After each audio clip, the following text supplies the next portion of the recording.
May 2022.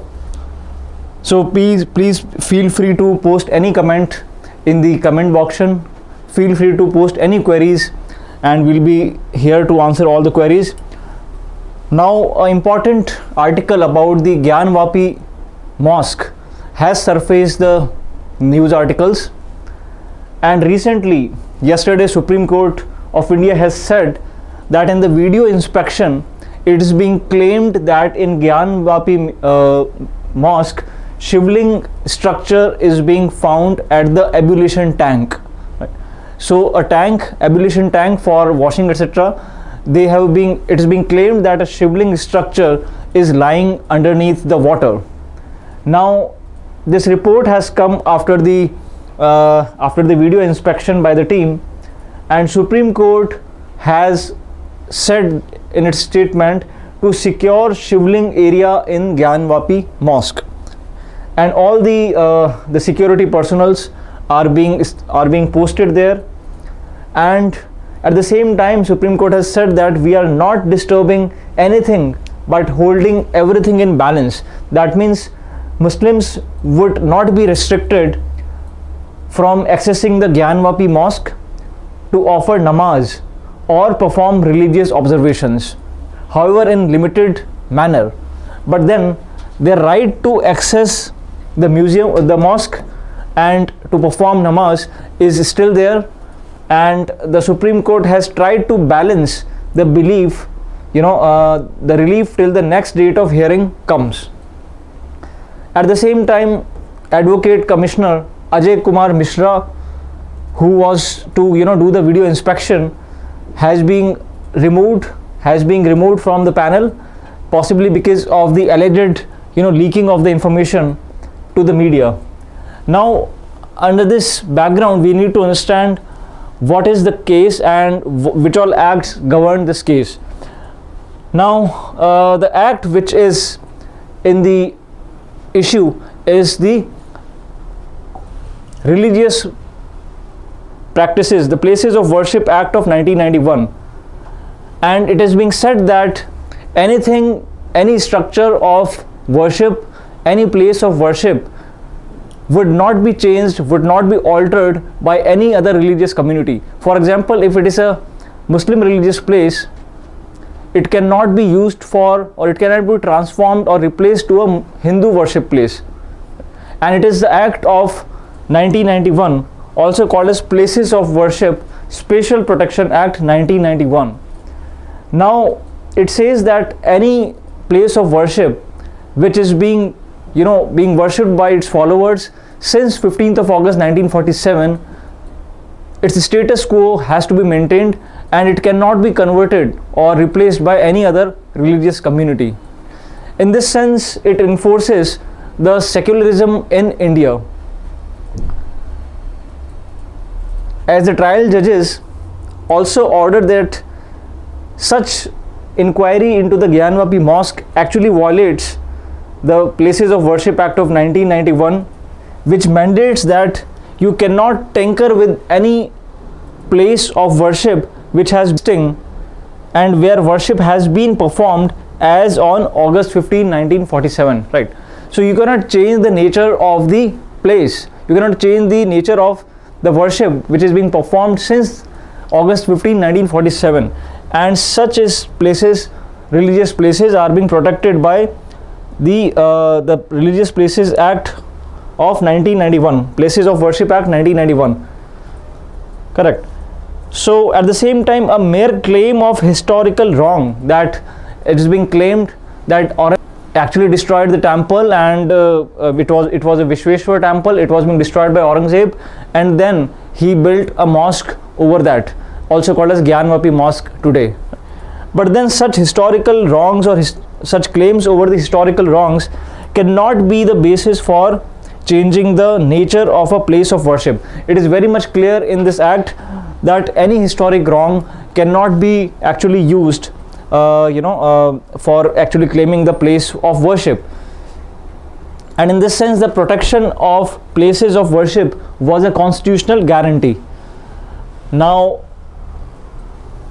we all know that the 5 women filed a petition in the court, in the Banaras court, where they said that there are Shringar Gauri temple and Shivling there, and that is the reason why such video inspections and the case actually is surfacing in the news media.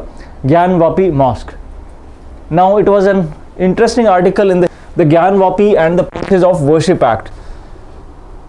Now we have understood what is Places of Worship Act 1991, that the nature of the place of worship cannot be altered, it cannot be changed. Let's say if it is a Sikh worship place and it is being worshipped by the people of Sikh community since August 15, 1947, then it would continue to do so. It cannot be replaced by any other religious community, right? In this sense, it ensures protection to the place of worship, and this is being protected under Places of Worship Act 1991. There are exceptions definitely, as Ram Janmabhoomi, the Ayodhya Babri Masjid Ram Janmabhoomi dispute, which was at that time already under litigation, so therefore it was being exempted.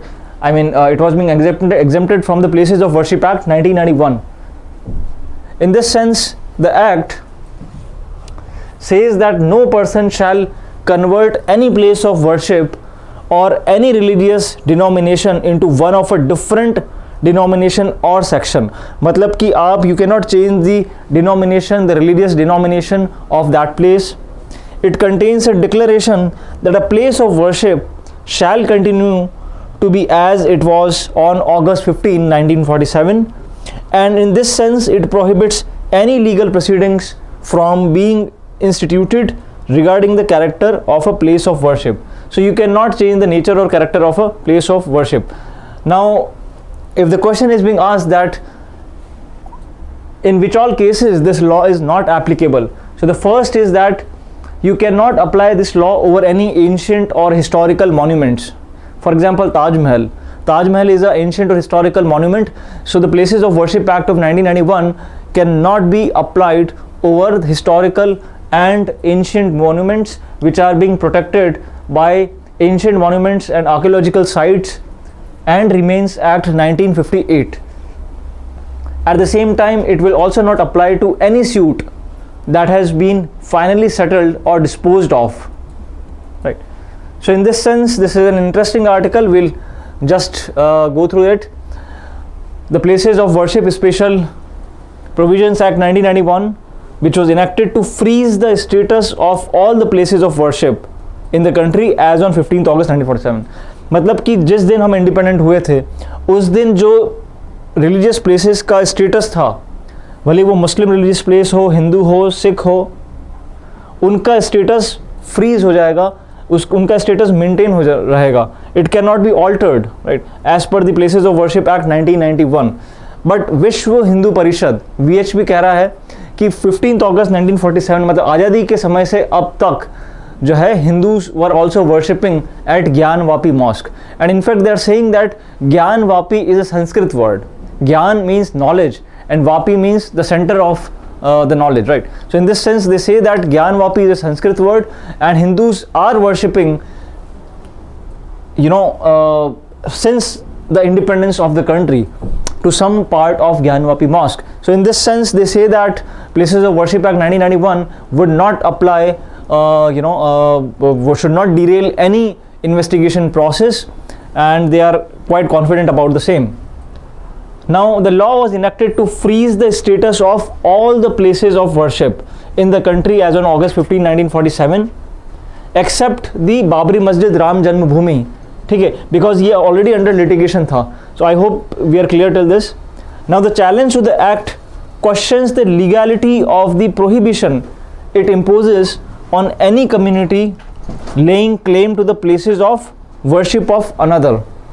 मतलब कि अगर आप अपना religious claim किसी place पे रखते हो, for example अभी जो केस आया है जिसमें five Hindu women have claimed that it was a Hindu temple, there is a shivling there is a Shringar Mata temple there, Shringar Gauri Mata temple there, so it is a Hindu religious place, right?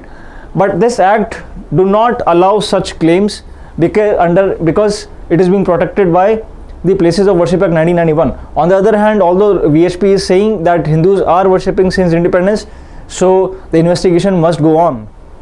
The Act also says that no person shall convert any place of worship of any religious denomination into one of a different denomination or section. It contains a declaration that a place of worship shall continue to be as it was on 15th August 1947. So I hope you are getting my point, and it is very important, and I have a strong conviction that it would be asked in the examination. The Places of Worship Act 1991, significantly, it prohibits any legal proceedings from being instituted regarding the character of a place of worship. मतलब कि जो lawyers है जो Gyanvapi mask को represent कर रहे हैं, ज्ञानवापी मस्जिद को रिप्रेजेंट कर रहे हैं, वो ये कह रहे हैं कि ये टोटल जो ट्रायल है सुप्रीम कोर्ट की और जो ये बनारस कोर्ट के अंदर जो ये सब जो पिटिशंस लगाई, ये सारी जो है बेसलेस है, and they are actually violating the act of 1991, places of worship act 1991. So therefore they are, there is no legal remedy available. But this law does not apply to, as I said, ancient and historical monuments protected under the Act of 1958.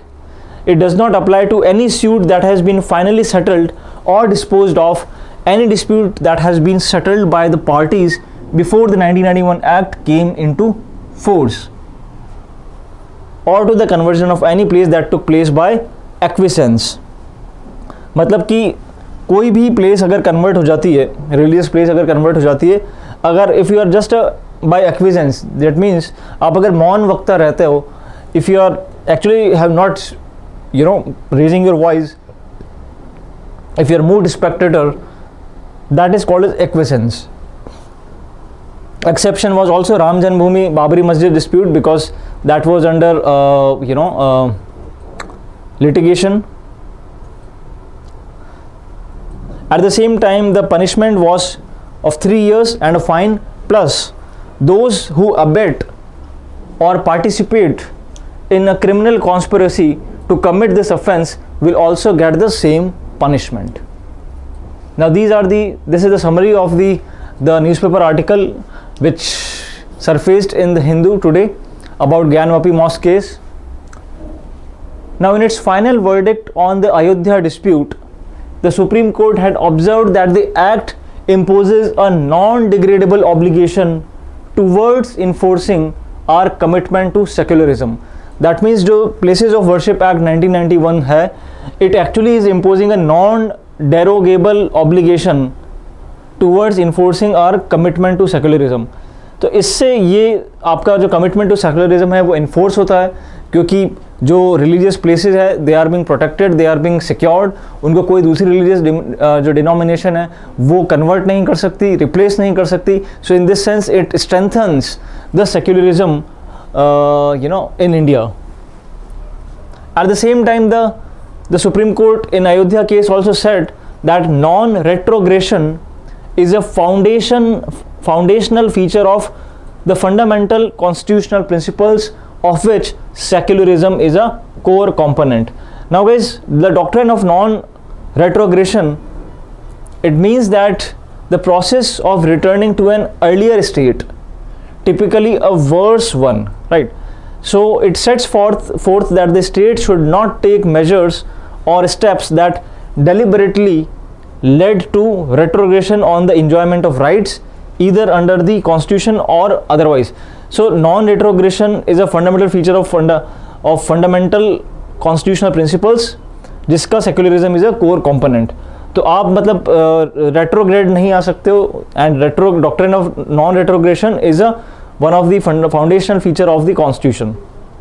At the same time, it also says that the court described the law as one that preserved secularism by not permitting the status of a place of worship to be altered after independence. So in this sense, the Places of Worship Act 1991 preserves the secularism in India. At the same time, it says that the historical wrongs, जैसे कि अगर if you say that Aurangzeb actually destroyed the Vishweshwar temple and it in the 17th century, so such historical claims or historical wrongs cannot be remedied by the people taking the law in their own hands in preserving the character of places of public worship. And Parliament has mandated in no uncertain terms that history and its wrongs shall not be used an instrument to oppress the present and the future. तो इस तरह के historical wrongs आप claim करो कि Mughals आए, उन्होंने destroy किया, ज्ञानवापी डिस्ट्रॉय किया, राम टेम्पल डिस्ट्रॉय किया, तो सच claims does not hold true. और ये भी it is also being clearly set in the supreme court by supreme court in Ayodhya case. ठीक है. Now how is the act likely to affect the Gyanvapi proceedings? Well, any attempt to change the status of the place of worship would be actually violation of the Act of 1991. On the other hand, VHP or Vishwa Hindu Parishad is saying that Hindus are worshipping the place since independence, and there was no change to the religious structure since 47, and that Hindus have always been performing puja at that site, and therefore the act of 1991 does not apply at Gyanvapi Mosque. And in fact they are saying that Gyanvapi is a Sanskrit term. Correct. So this is all about this article, a very important one. Now moving to the next news article, stagflation. Now students, stagflation is a term which is being formed by is a concept formed by two terms. First is stag and flation. So stag here means stagnant output, and it is from inflation. Now students, in our earlier classes we have understood that inflation is the general increase in the level of prices.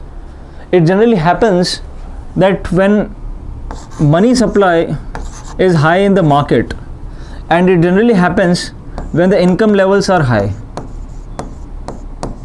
and the income levels are high when the economy is doing good. Sound economic principles, good economy, there is good employment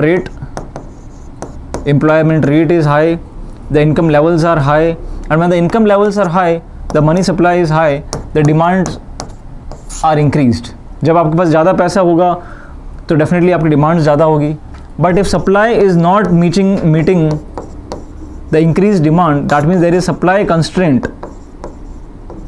then it would shoot up the prices. And this general increase in the level of prices because of the supply demand mismatch and the increased level of income is called as inflation. Now ये तो यहाँ पे समझ में आ जाता है कि inflation मतलब कि ग्रोथ हो रही है, एम्प्लॉयमेंट अपॉर्चुनिटीज़ बढ़ रही है, good economy is working well, the money is supply is good in the market और high actually. But then there is another term in this concept called as stagnant output. तो ये कह रहा है कि आउटपुट तो stagnant है और इन्फ्लेशन भी साथ में हो रही है, तो ये कैसे हो सकता है? Because हमने यहाँ पे we've understood that inflation would happen when the economy is doing good, when the employment is high, the economy is doing good, there are good employment opportunities, the money supply is high, right? In this condition the inflation takes place. But here we are saying that output तो हो नहीं रहा है. Output हो नहीं रहा है मतलब कि economy is not doing good, money supply is less. तो ये कैसे हो गया? इस कंडीशन को, इस पेक्यूलियर कंडीशन को ही स्टैगफ्लेशन कहा जाता है. और ये अमेरिका में एक्सपीरियंस हुआ था. It was being experienced in America in 1970s, where America experienced oil shock as well as economic recession marked by negative economic growth rate. मतलब वहाँ पे ऑयल शॉक था, ऑयल सप्लाई रुक गई थी अमेरिका के अंदर और उस वजह से जो है इन्फ्लेशन हो गया. The prices of oil and the essential commodities shot up because of the oil shock, plus there was economic recession, that means the economy was also not doing good, that means there was stagnant output. तो ये जो feature है इसको कहा जाता है stagflation, जो कि it was being witnessed in 1970s in America. Correct. So this is about stagflation, and there was also an article about stagflation in the explainer page in the Hindu. Now I would further clarify it by making you understand the concept of inflation by understanding Phillips curve.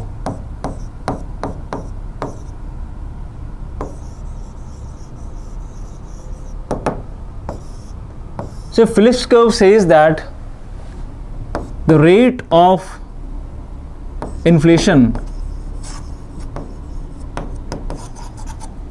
is inversely proportional to the rate of unemployment.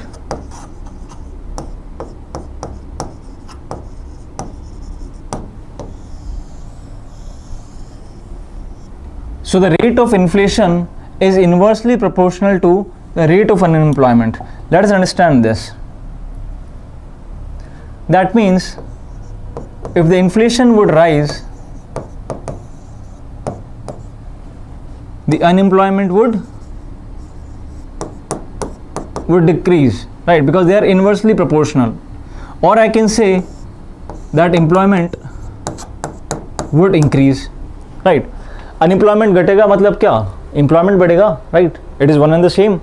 So when I say that the inflation is increasing, I actually mean that there is good money supply in the market, and good money supply means there are good income levels, and good income level means there is the output is good, and the output is good, that means the employment opportunities are good, or the unemployment is less, right?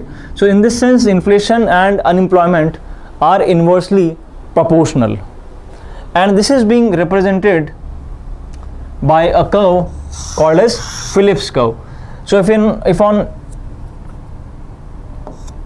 if I keep here the rate of inflation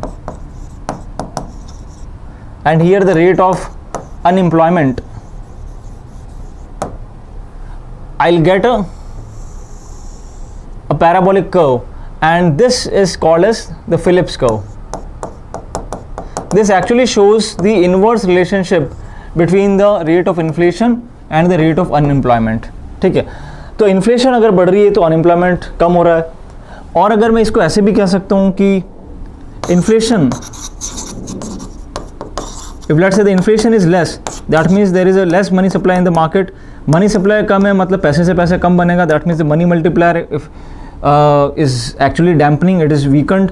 पैसे से पैसे कम बनेगा तो loans वगैरह कम निकलेंगे, loans वगैरह कम निकलेंगे तो जो इकोनॉमी के अंदर इंफ्रास्ट्रक्चर डेवलपमेंट नहीं होगा, economy would not perform well, and the economy when would not perform well, there would be output would be less, the output would be less, that means the employment would be less, and the employment would be less, that means unemployment would be higher, right?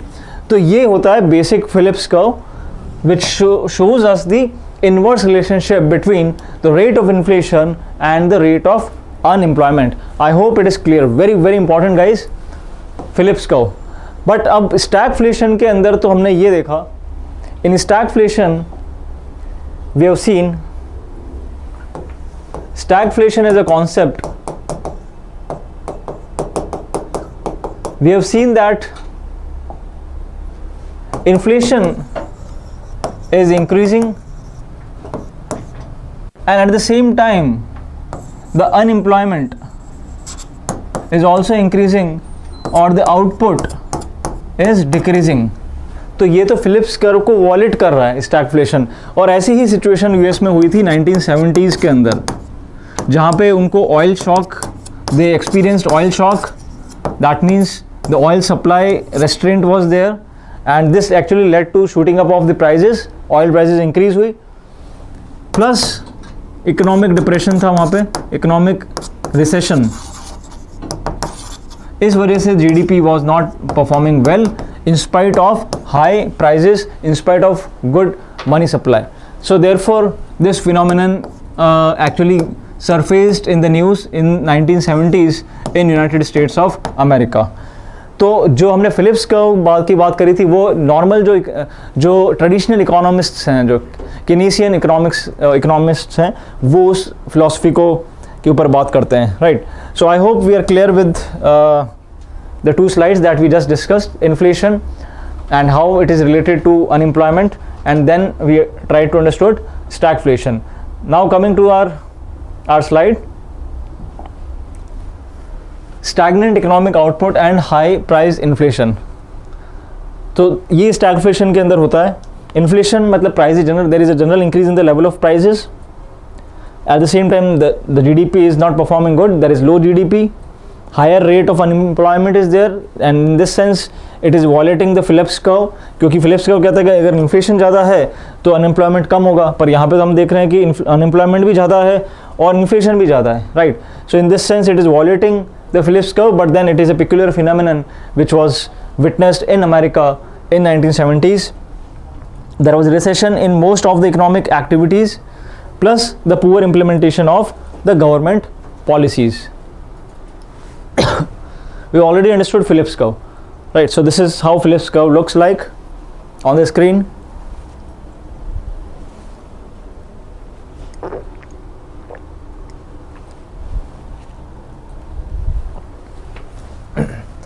Now, in order to understand stagflation, many economists other than the Keynesians, they put forth a new model called as rational expectations model. उसमें ये बताया गया कि when workers observe that the prices of the commodities are rising, that means when the inflation is rising, मतलब महंगाई बढ़ रही है, inflation is increasing, they would demand higher wages. They would demand higher wages in order to beat this price inflation, and when they would not get the wages that they are demanding, then they would leave the jobs, and this would actually hamper or dampen the overall output of the economy, leading to stagflation. मतलब inflation भी हो रहा है और inflation के proportion में wages increase नहीं हो रहे हैं, तो they would leave the jobs, and this would reduce the output, and this phenomenon is called as stagflation, as explained by the rational expectations model. In that case, the central banks cannot trick workers so easily, and high inflation and high unemployment may prevail at the same time. So guys, stagflation can happen, for instance, when a supply shock is met with ultra loose central bank policies. So ultra loose central bank policies means, जैसे कि हम देख रहे हैं कि 2 सालों से repo rate जो है वो कितना था, 4% था. अब उसको just a few days back the RBI increased it to 4.4%. ठीक है, तो जैसे ही उन्होंने रेपो रेट इंक्रीज किया, क्योंकि इन्फ्लेशन बढ़ रहा है because of the vaccination coverage and the vaccination rollout, the economy suddenly started working well. Number one, we are experiencing a GDP growth rate of around 8%. At the same time, there is a huge fiscal stimulus by the government, which has actually increased the money supply in the market, right?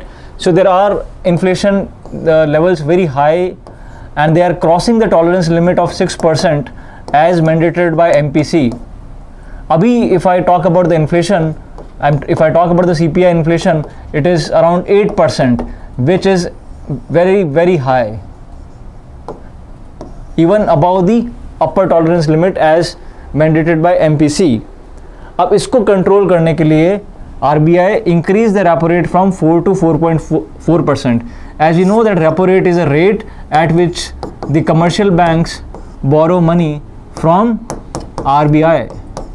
The rate at which the commercial banks borrow money from RBI is called as repo rate, in lieu of the government securities which are being traded by RBI and being repurchased by the commercial banks at a mutually decided future date and at a fixed rate, right? अब ये 4 से 4.4% करने से क्या होगा, commercial banks कम लेंगे पैसा RBI से, क्योंकि रेट जो है वो इंक्रीज हो गई है.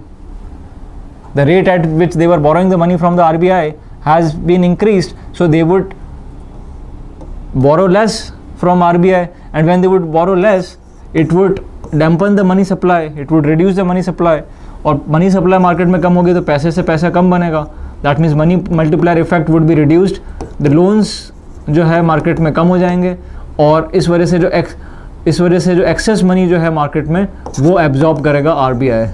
The excess liquidity in the market would be sucked और absorbed by RBI and thereby controlling the inflation. It is also called as contractionary monetary policy of RBI, right? So this is how we understood the concept of even inflation. Moving to the next news article, guys, on the screen, the changes to biodiversity law will weaken it, as said by Jairam Ramesh, who was the erstwhile environment minister during the UPA regime.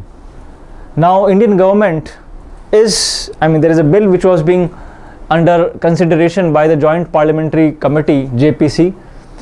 It is to amend the Biodiversity Act of 2002. Now Biodiversity Act of 2002, which was being drafted to preserve and protect the environment, is to be amended by a bill which was introduced in the Parliament in the year 2021. And it is under consideration at JPC, or Joint Parliamentary Committee. Now this bill is under controversies because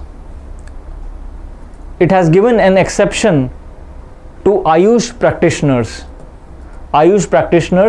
from the provisions of the law.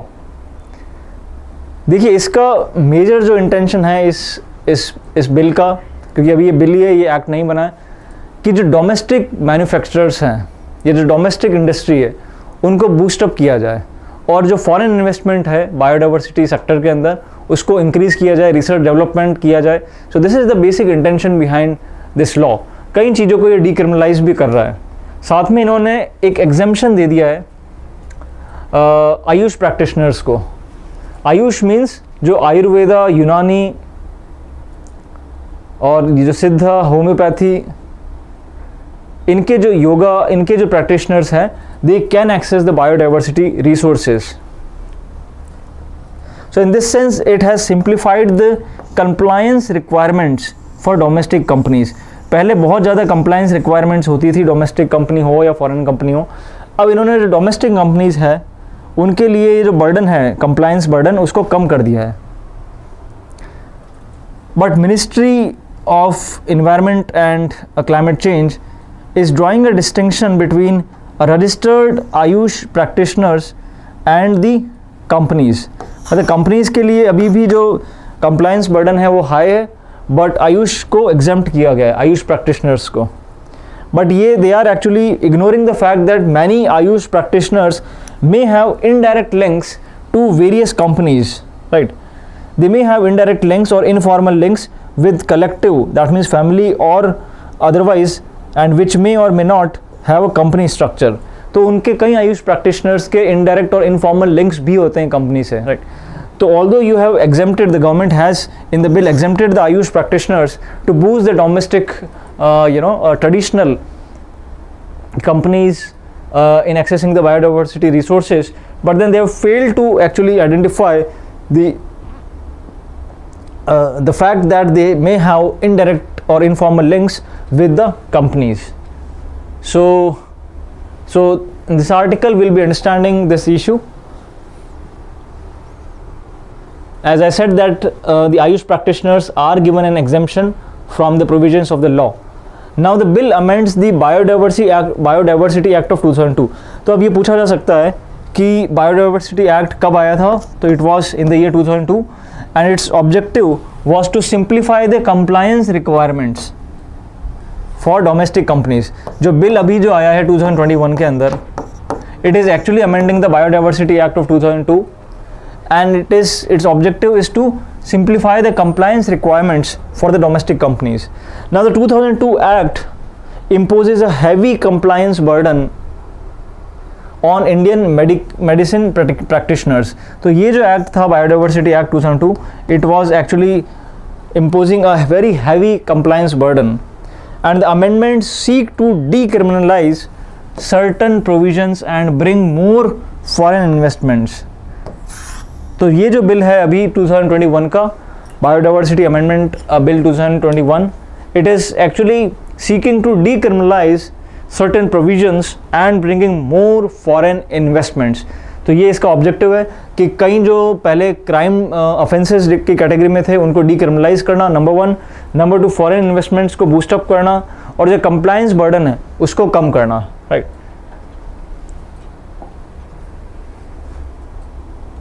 तो जो Ayush practitioners को exempt किया गया है, as I said, AYUSH is Ayurveda, yoga, naturopathy किया अभी. और government has brought this amendment bill because of the push from many AYUSH companies.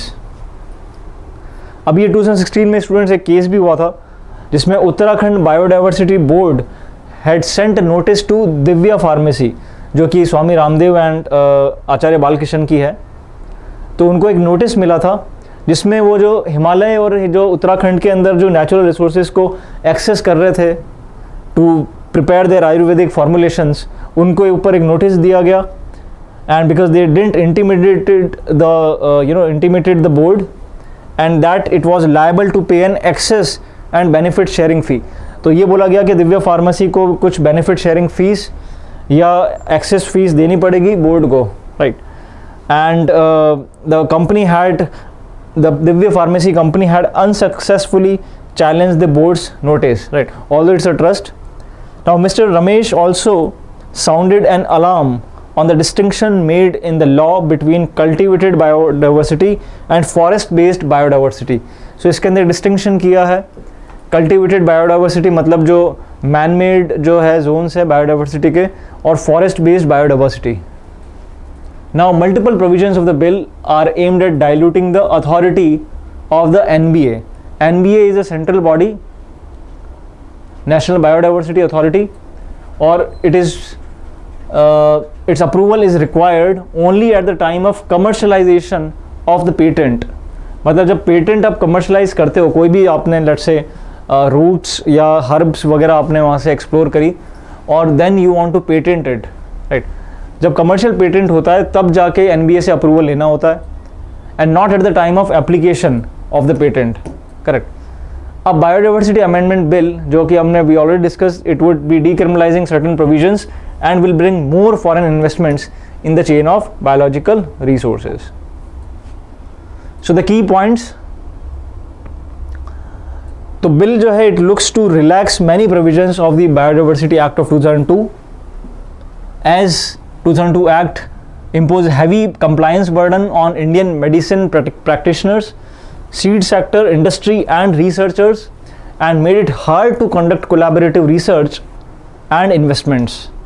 दूसरा objective, it is to simplify the research process and to streamline the process of patenting for Indian researchers. The third objective is to boost the Indian medicine system and facilitate the fast tracking of research, patent application process and the transfer of research results, and to encourage farmers, to cultivate medicinal plants, right. So these are the objectives of the amendment bill, and these changes were brought in consonance with India's ratification of Nagayo Protocol. Now Nagayo is a place in Japan, और वहाँ पे एक protocol आया था, उसमें ये बोला गया था कि जो भी बायोडाइवर्सिटी रिसोर्सेज हैं, जो बायो रिसोर्सेज हैं, जेनरिक रिसोर्सेज हैं, they must be fairly and equitably shared. जो भी उससे बेनिफिट हो रहा है, that benefit must be fairly and equitably shared to the local people और द लोकल ट्राइब्स.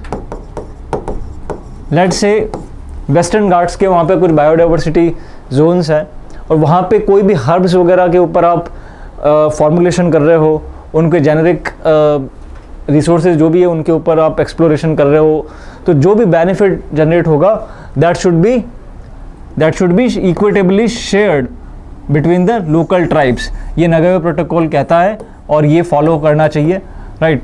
और जो अमेंडमेंट बिल है वो नगायो प्रोटोकॉल के बेसिस पे ही चल रहा है. In this sense, the amendment bill also allows the foreign investments and exempts the Ayush practitioners, right. So I hope it is clear So there are important takeaways from this article, like Biodiversity Act 2002, then what are the changes being proposed by the Biodiversity Amendment Bill of 2021, a bit about Nagoya Protocol. It is mandated that the benefits derived from the use of biological resources are shared in a fair and equitable manner among the indigenous and local communities, जो कि हमने discuss किया अभी. उसके अलावा when an Indian or foreign company or individual accesses the biological resources such as medicinal plants and associated knowledge, it has to take prior consent from the National Biodiversity Board.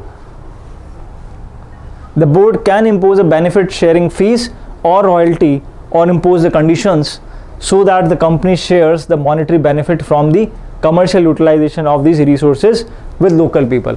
मतलब जो भी benefit उस bio resources से होगा, it should be fairly and equitably shared among the tribal communities. So in this sense, it is a very, that feature is at least a very good development. So that's all for today. I hope you enjoyed this session. Please press the bell icon for the regular updates, to like, comment and share. Feel free to post any queries in the comment box. That's all for today. Wish you all the best. Good day. Goodbye.